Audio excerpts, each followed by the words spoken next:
Hello everyone, Priyanka's baking and cooking ক্লাসে সবাইকে স্বাগত জানাই। আশা করি সবাই খুব ভালো আছেন। আজ দেখাবো ফুলের টব কিভাবে বানাবেন। ফুলের টবের কি হয়, নিচের দিকটা একটু সরু হয়, তার জন্য কি করছি, এখানে নিচের অংশটা ব্রেড নাইফ দিয়ে কেটে নিচ্ছি।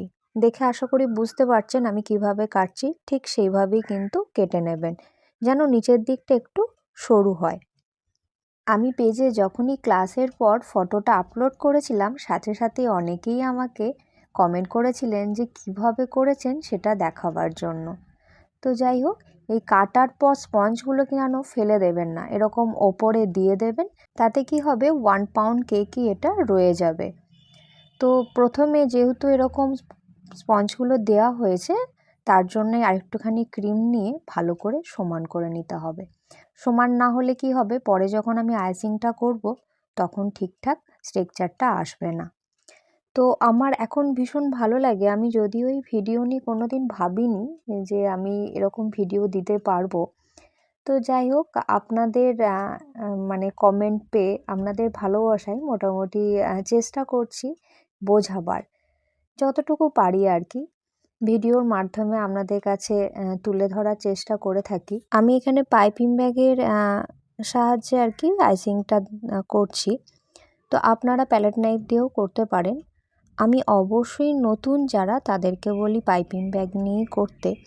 তাতে করে কি হয়, সব জায়গায় সমান ক্রিম পড়াতে তারা খুব তাড়াতাড়ি কাজটা পারফেক্ট করতে পারে। তো আচ্ছা, আমি এখানে অরেঞ্জ কালারটা ওপর থেকে দিয়ে দিচ্ছি। তা এখন করতে করতে মনে হচ্ছে যে কালারটা আরেকটু, যেহেতু টপ তো একটু ডিপ হলে ভালো হয়। তো সেই জন্য আমি কি করছি, ওপর থেকে কালার দিয়ে দিচ্ছি।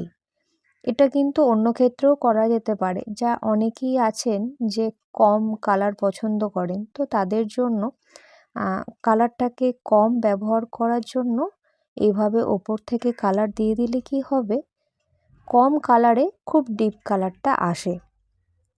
তাতে কাস্টমারও খুশি হয় আর আমরা নিজেরাও কাজ করে খুশি হই। তো অবশ্যই এজগুলো এরকম করে সুন্দর করে সমান করে নিতে হবে। আমার এই ভিডিও থেকে আপনাদের যদি হেল্প হয়ে থাকে তাহলে অবশ্যই আমাকে কমেন্টে জানাবেন, তাতে আমার কিন্তু জানতে পেরে ভীষণ ভালো লাগবে। তো টবের ওপরে কি হয়, একটা বিট থাকে। তো সেই বিটটা করার জন্য কিন্তু এখানে আমি 46 নাম্বার নজেলটা নিয়ে এভাবে বিট দেওয়ার জন্য দুটো লাইন দিয়ে দিলাম, একটা পাশে পাশে একটা ওপরে। এটা আপনি পাইপিং ব্যাগ শুধু কেটে, সামনেটা কেটে এটাই করতে পারেন, তাতেও ভালোভাবে হবে। এবার ওটাকে সমান করে নিচ্ছি। একদম ছোট একটা স্ক্র্যাপার নিয়েছি, যদিও এটা একটা সেট কেটে নিয়েছি আমি।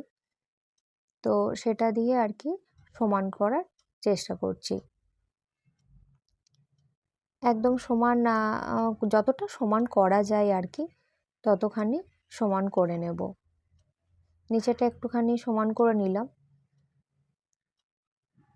আর একবার একটু ভালো করে সমান করে নিচ্ছি।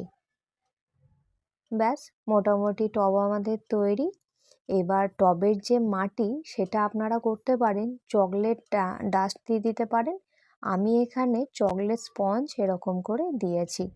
আমার এই ফুলের টব কেমন লাগলো অবশ্যই কমেন্টে জানাবেন। Thank you.